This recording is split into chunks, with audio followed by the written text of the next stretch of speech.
Hello students, नमस्कार सभी को गुड इवनिंग। तो आज आपका फिर से स्वागत है एक नई वीडियो में। तो पिछली क्लास के अंदर अपने जो दिल्ली पुलिस का अभी एग्ज़ाम होने वाला है उससे रिलेटेड अपने कंप्यूटर के एमसीक्यूज़ की एक क्लास मैं आपके लिए लेकर आया था। तो उसमें मैंने लगभग 15 से 20 क्वेश्चंस इंक्लूड किए थे जो कि काफ़ी इंपॉर्टेंट थे और जो प्रीवियस एग्ज़ाम में यानी पूछे गए थे तो वही क्वेश्चंस उस क्लास के अंदर डाले गए थे। तो आज की इस वीडियो के अंदर भी अपने यानी लगभग 25 प्लस एमसीक्यूज़ के बारे में डिस्कस करेंगे।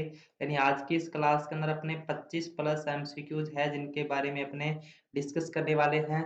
तो ये क्वेश्चन भी अपने जो भी दिल्ली पुलिस का एग्जाम होने वाला है उस एग्जाम के अंदर काफी इंपॉर्टेंट है और यानी जो प्रीवियस एग्जाम के अंदर पूछे गए हैं वही क्वेश्चंस इस क्लास के अंदर यानी इंक्लूड किए गए हैं। तो इन क्वेश्चंस के बारे में अपने डिटेल से कुछ चीजें हैं जो कि सीखेंगे, उनसे रिलेटेड जो भी है यानी जो क्वेश्चंस और यानी आ सकते हैं तो उन सभी चीजों के बारे में अपने आज की इस क्लास में डिस्कस करने वाले हैं। तो अभी तक अगर आपने चैनल को सब्सक्राइब नहीं किया है तो चैनल को सब्सक्राइब कर दीजिए और पास वाले बेल आइकन को प्रेस कर दीजिए ताकि जब भी कोई नया वीडियो अपलोड हो तो उसका नोटिफिकेशन आपको मिल सके। और साथ ही साथ अपने एमएस वर्ड एक्सेल की जो थ्योरी की क्लास चल रही थी तो वो भी मैं बीच बीच में जैसे अपलोड है वो करता रहूंगा और डेली शाम को अपने 8:15 बजे ये आपकी क्लास रहेगी जिसके अंदर आपको जो एमसीक्यूज की जो क्लास है वो रेगुलर मिलती रहेगी जब तक कि आपका दिल्ली पुलिस का एग्जाम है वो नहीं हो जाता है। तो अपने अभी ज़्यादा देर ना करते हुए क्लास को स्टार्ट करते हैं। तो आज की इस क्लास के अंदर अपने सबसे पहले जो अपना क्वेश्चन है वो है एमएस वर्ड के बारे में। तो मैंने पिछली क्लास के अंदर भी आपको बताया था कि अपने सबसे ज़्यादा जो इम्पोर्टेंट जो टॉपिक रहेगा वो एमएस वर्ड, एक्सेल और पावर पॉइंट का ही रहेगा।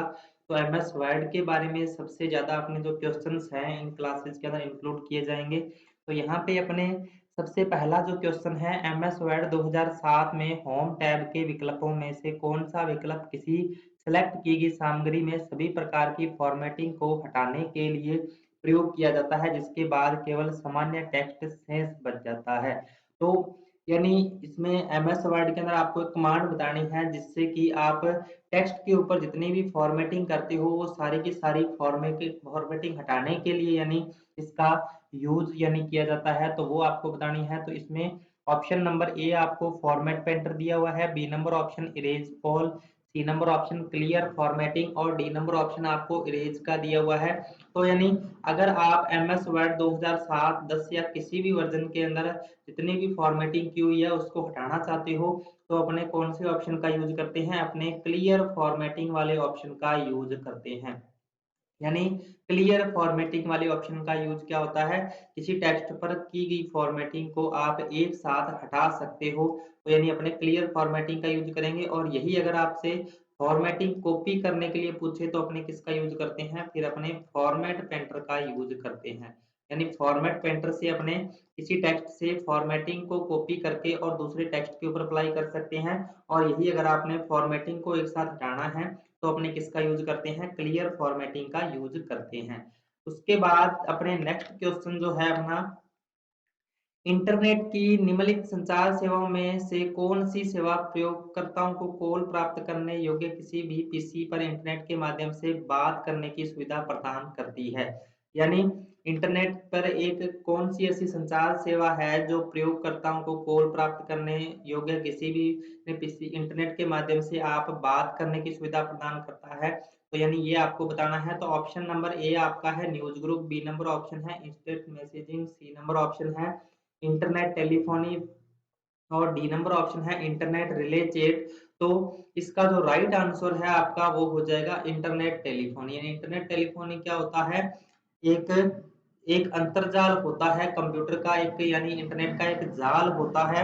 ये एक वैश्विक कंप्यूटर संजाल है जो विभिन्न प्रकार की यानी सूचनाओं और संचार सुविधाओं को यानी एक दूसरे को प्रदान करता है। यानी कोई भी सूचना है या संचार सेवा है तो उनको एक दूसरे तक पहुंचाने तक का काम करता है ये इंटरनेट टेलीफोन, यानी इसको अंतरजाल भी एक तरीके से अपने कह सकते हैं। तो ऑप्शन नंबर सी है वो इसका राइट आंसर हो जाएगा। नेक्स्ट अगर अपने बात करें इसमें, एमएस एक्सेल वर्कशीट में पॉइंटर को किसी सेल में बाएं दाएं ऊपर या नीचे की ओर ले जाने के लिए निम्नलिखित में से किस कुंजी का प्रयोग किया जाता है। यानी एमएस एक्सेल वर्कशीट में अगर आप पॉइंटर को किसी सेल में बाएं दाएं ऊपर या नीचे की ओर ले जाने के लिए आप कौन सी कुंजी का प्रयोग कर सकते हो, तो आपको इसमें से बताना है। तो ऑप्शन नंबर ए आपका है एस्केप कुंजी, बी नंबर ऑप्शन है एरो कुंजी, सी नंबर ऑप्शन है शिफ्ट कुंजी और डी नंबर ऑप्शन है एल्ट कुंजी।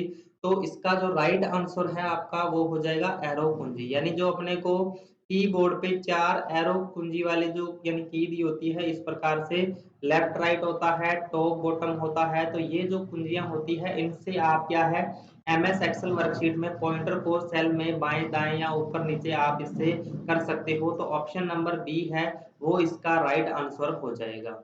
नेक्स्ट अगर अपने इसमें बात करें, ईमेल मैसेज कंपोज करते समय निम्नलिखित में से क्या आमतौर पर एड्रेस फील्ड से संबंधित नहीं होता है।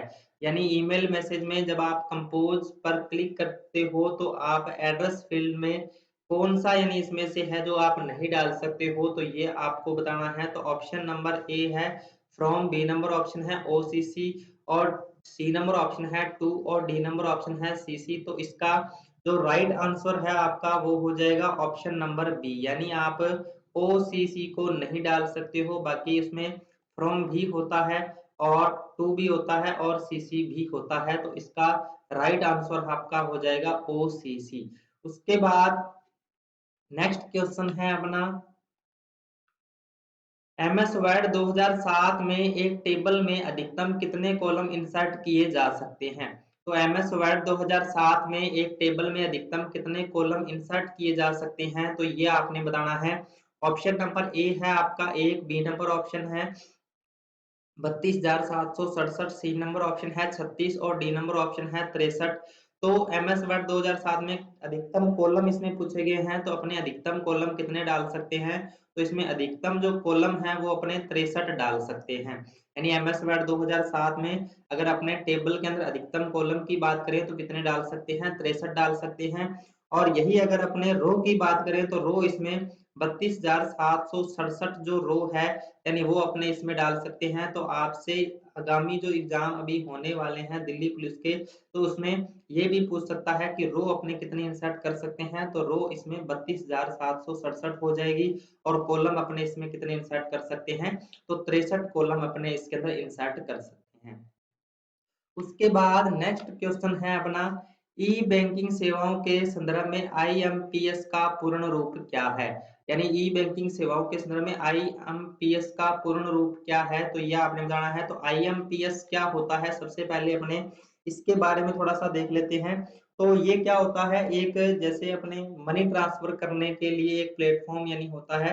यानी आप अपने एक जगह से दूसरी जगह पे अगर कोई मनी ट्रांसफर अगर अपने करना चाहते हैं तो इसके लिए ये काम में आता है। तो इस प्रकार से भी क्वेश्चन पूछ सकता है। और एक ये जो आईएमपीएस है वो किसके द्वारा जारी किया गया है, तो ये आपसे पूछ सकता है। तो ये एनपीसीआई के द्वारा जारी किया गया है।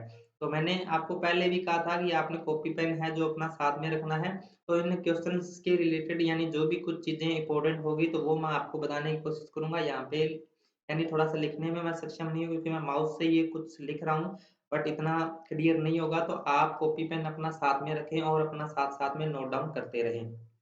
तो एनपीसीआई यानी क्या होता है, एनपीसीआई की यानी फुल फॉर्म होती है national payment corporation of India, यानी इसकी फुल फॉर्म होती है national payment corporation of India के द्वारा यानी ये जारी किया गया है आईएमपीएस। और इसका काम क्या होता है, यानी मनी ट्रांसफर, यानी अगर आप एक जगह से दूसरी जगह पे कोई मनी ट्रांसफर करना चाहते हो तो अपने आईएमपीएस का यानी यूज करते हैं। और ये किसके द्वारा जारी किया गया है, एनपीसीआई के द्वारा जारी किया गया है। तो अपने आईएमपीएस की पूर्ण रूप यानी क्या होता है ये आपको बताना है। तो इसका राइट आंसर आपका ऑप्शन नंबर डी है वो हो जाएगा इमीडिएट पेमेंट सर्विस, यानी इमीडिएट पेमेंट सर्विस है। इसका जो राइट आंसर है वो हो जाएगा ऑप्शन नंबर डी। उसके बाद नेक्स्ट क्वेश्चन है अपना, नेक्स्ट क्वेश्चन अपना है एमएस वर्ड 2007 में निम्नलिखित फीचर्स में से कौन सा फीचर सेलेक्ट किए गए शब्द के समान अर्थ वाले अन्य शब्दों को का सुझाव देता है। यानी एमएस वर्ड में कौन सा ऐसा फीचर है तो सेलेक्ट किए गए शब्द के समान अर्थ वाले यानी शब्द है उनका सुझाव देता है, यानी उनसे रिलेटेड जो भी वर्ड्स होते हैं तो यानी उनके बारे में अपने को सर्च करके बताता है। तो ये आपको बताना है।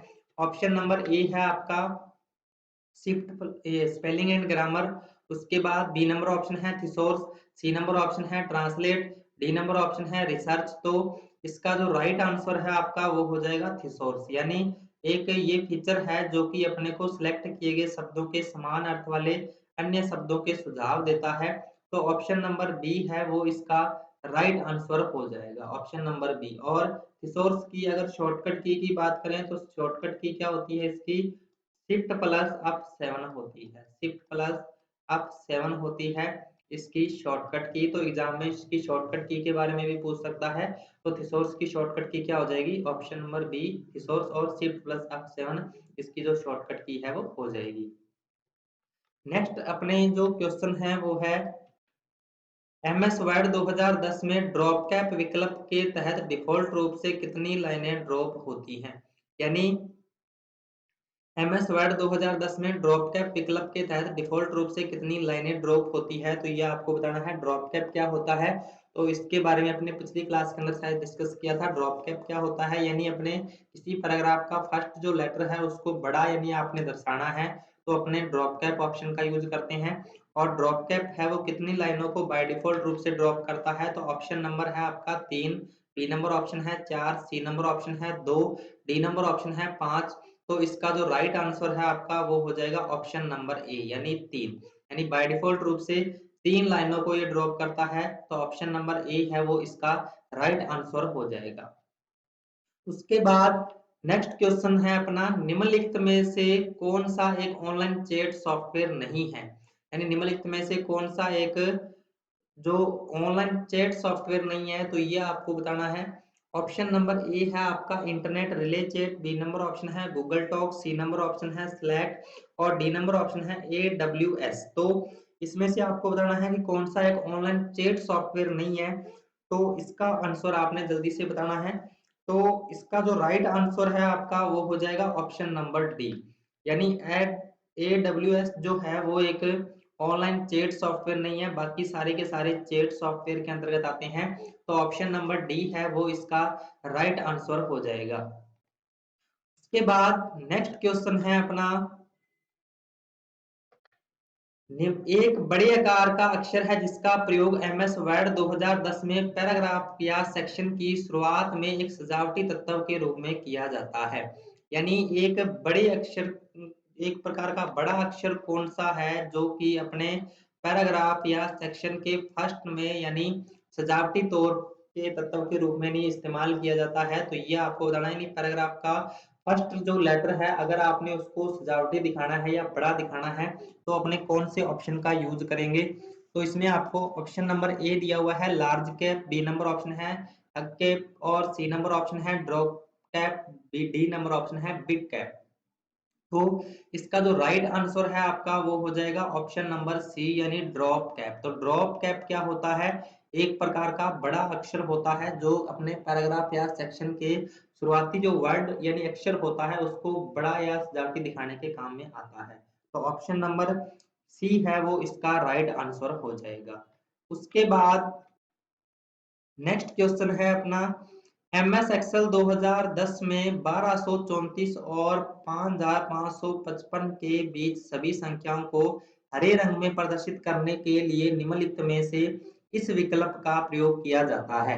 यानी एमएस एक्सेल 2010 में अगर आप 1234 और 5555 के बीच में सभी संख्याओं को अगर हरे रंग में प्रदर्शित करना चाहते हो, तो आप कौन से विकल्प का यूज करोगे, तो ये आपने बताना है।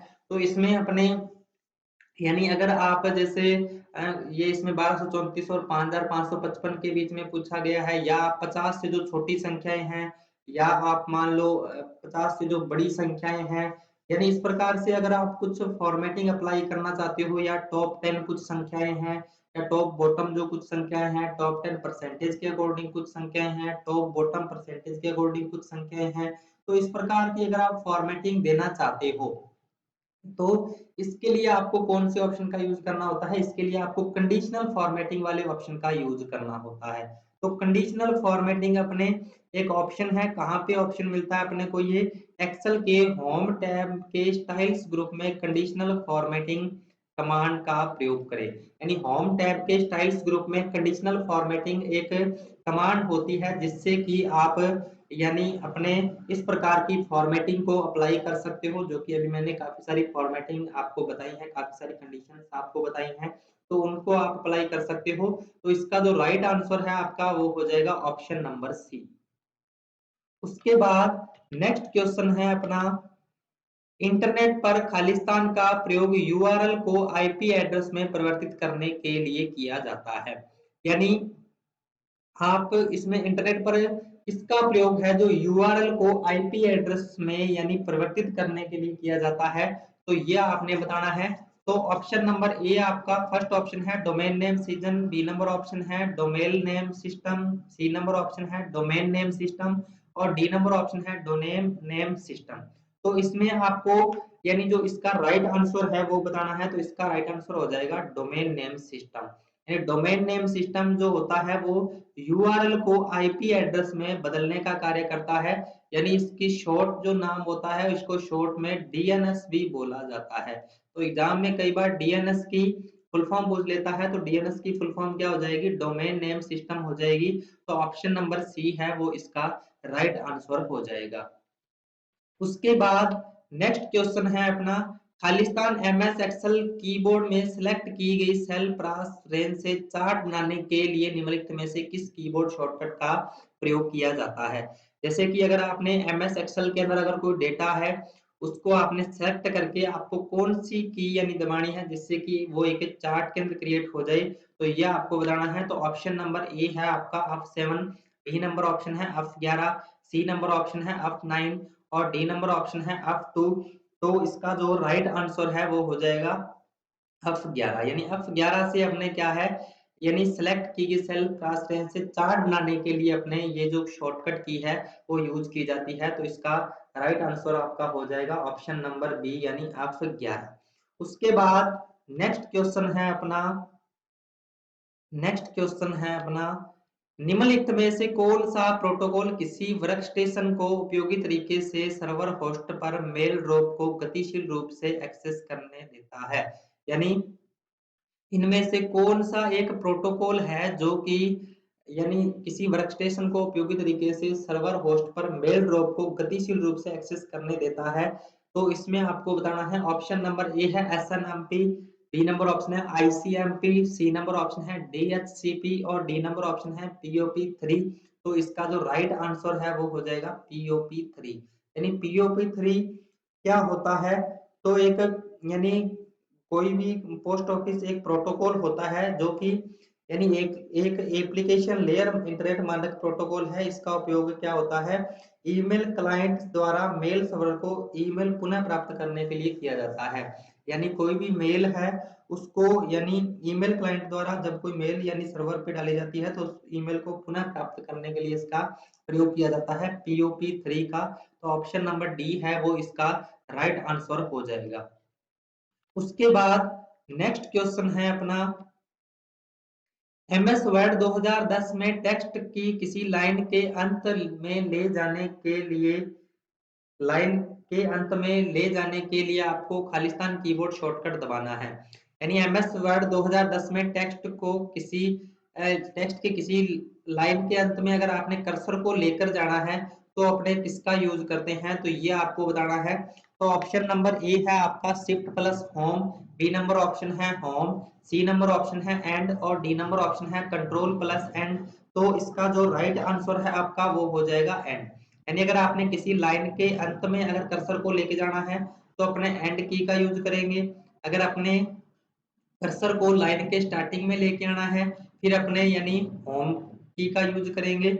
और यही अगर आपने डॉक्यूमेंट के फर्स्ट में लेके आना है फिर अपने कंट्रोल प्लस होम का यूज करेंगे, कंट्रोल प्लस होम। और अगर अपने डॉक्यूमेंट के लास्ट में लेके जाना है तो कंट्रोल प्लस अपने एंड की का यूज करेंगे। तो इस प्रकार से ये शॉर्टकट की है, नोट कर सकते हो। लाइन के प्रारंभ में लाने के लिए होम की का यूज करोगे, लाइन के अंत में लाने के लिए एंड की का यूज करोगे, डॉक्यूमेंट के प्रारंभ में लाने के लिए अपने कंट्रोल प्लस होम का यूज करेंगे और डॉक्यूमेंट के अंत में ले जाने के लिए अपने कंट्रोल प्लस एंड की का यूज करेंगे। तो इस प्रकार से अपने इन ऑप्शंस का जो यूज है वो अपने कर सकते हैं।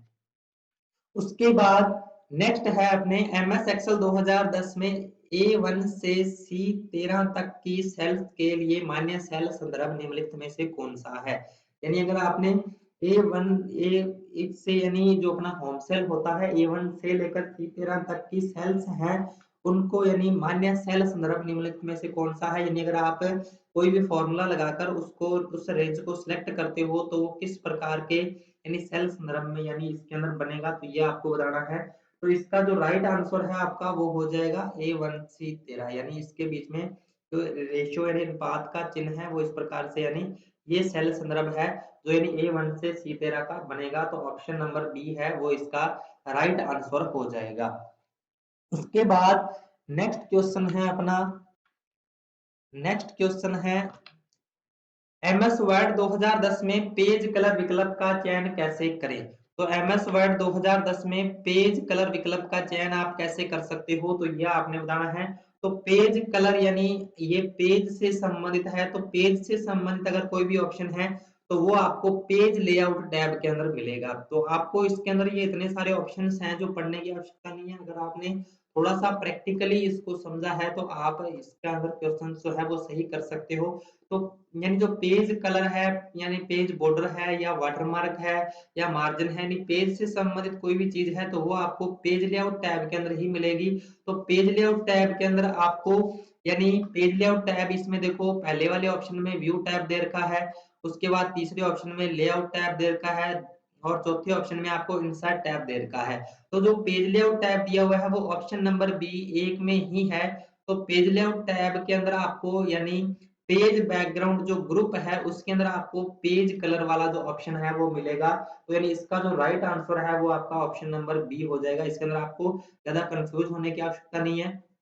यानी जो कमांड पूछी गई है वो उस टैब से संबंधित ही होगी। तो इसमें पेज लेआउट टैब आपको एक ही जगह पे दिया हुआ है, हो सकता है दो ऑप्शंस में भी आपको कंफ्यूज करने के लिए दिया हो, तो आपने आगे से ये ग्रुप है वो भी थोड़ा सा चेक कर लेना है। तो अभी इसका जो राइट आंसर है वो आपका ऑप्शन नंबर बी है वो हो जाएगा। उसके बाद नेक्स्ट क्वेश्चन है अपना एमएस वर्ड 2010 में स्टार्ट मेल मर्ज विकल्प निम्नलिखित में से किस मेन्यू टैब में उपलब्ध होता है? तो यानी जो अपने स्टार्ट मेल मर्ज का जो विकल्प है वो कौन से टैब में अपने को मिलता है? तो ये आपको बताना है। यानी मेल मर्ज यानी कोई भी चीज है यानी कोई भी एक मेल है जिसको अलग अलग लोगों के पास भेजना है, तो अपने मेल मर्ज जो ऑप्शन है वो किस मेन्यू या टैब में अपने को मिलता है, तो ये आपने बताना है। तो इसमें आपको रिव्यू टैब दे रखा है, मेलिंग टैब दे रखा है, इंसर्ट टैब दे रखा है और रेफरेंस टैब दे रखा है। अब देखो मेल अगर कोई चीज करना है तो जाहिर सी बात होगी कि वो कौन से टैब का यूज करेगा, मेलिंग टैब का यूज करेगा। तो ऑप्शन नंबर डी है वो इसका राइट आंसर हो जाएगा। मेलिंग टैब के अंदर होता है अपने स्टार्ट मेल मर्ज का जो ऑप्शन होता है वो, तो इसमें आपका ऑप्शन नंबर बी है वो इसका राइट आंसर हो जाएगा। उसके बाद नेक्स्ट क्वेश्चन है एमएस वर्ड 2010 में बनाई गई तालिका टेबल के समान स्तंभ कॉलम चौड़ाई किस प्रकार सेट कर सकते हैं?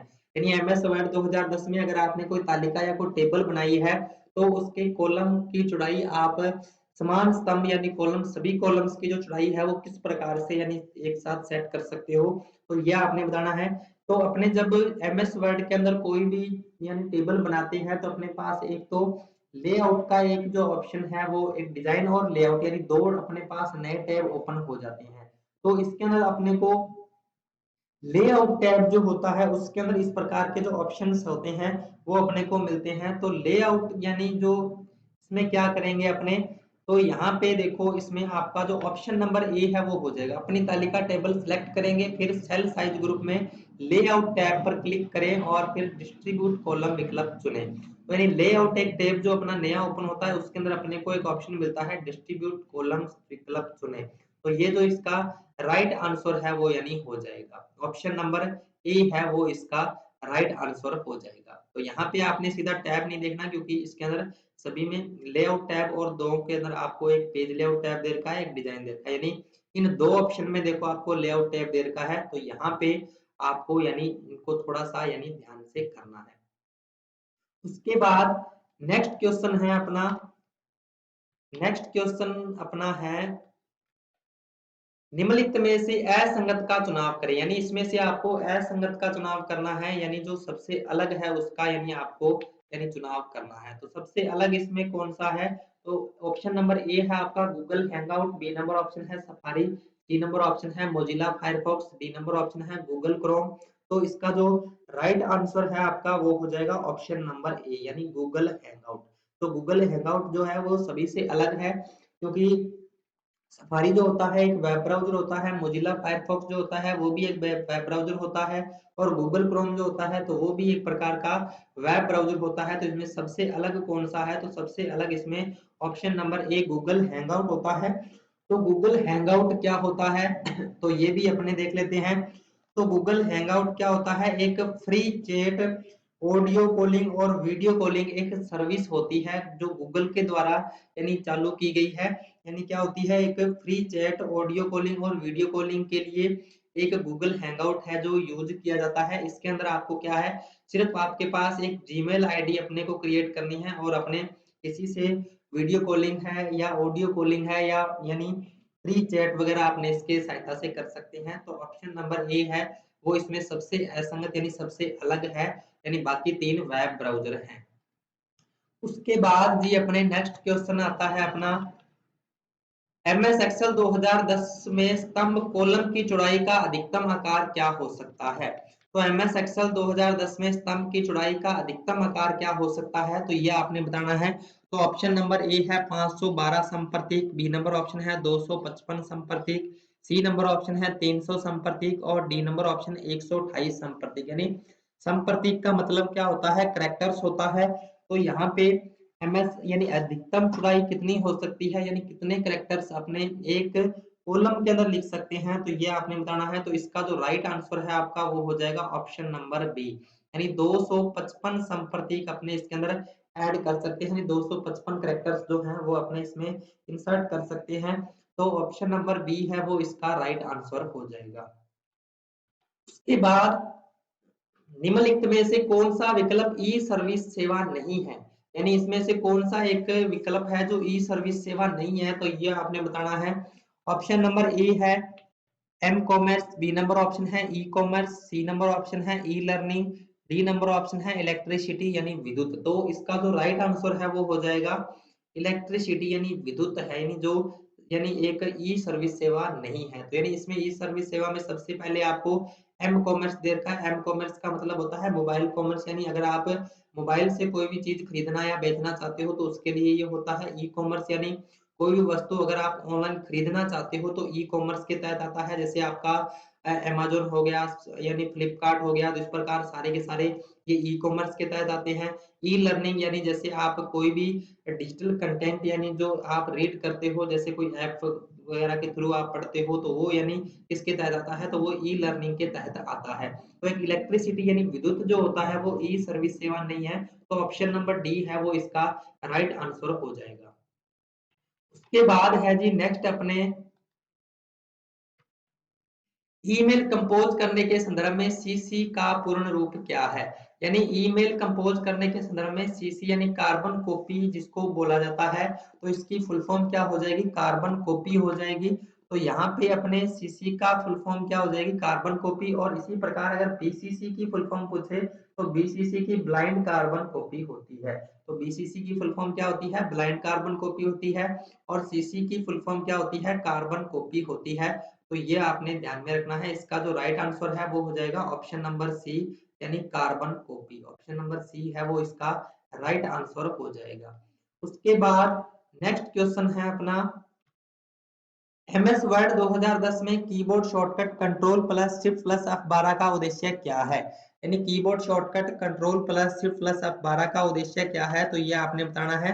ऑप्शन नंबर ए है choose the print, B number option है exit word, C number option है print a paragraph, D number option है अनलॉक फील्ड। तो यानी फील्ड अनलॉक करने के लिए, तो यानी control plus shift plus F12 का उद्देश्य क्या होता है, तो इसका जो राइट आंसर है वो हो जाएगा चूज द प्रिंट, यानी प्रिंट कमांड चुनने के लिए होता है। तो ये थोड़ा सा कंफ्यूज करने वाला होता है, क्योंकि लगभग अपने प्रिंट के लिए कौन सी कमांड याद करते हैं या शॉर्टकट की याद करते हैं, कंट्रोल प्लस पी यानी अपने याद करते हैं, लेकिन ये थोड़ा सा डिफरेंट दिया हुआ है। यानी इसका यूज भी यानी प्रिंट करने के उद्देश्य से ही किया जाता है, control plus shift plus F12। तो इसको आप नोट डाउन कर सकते हो।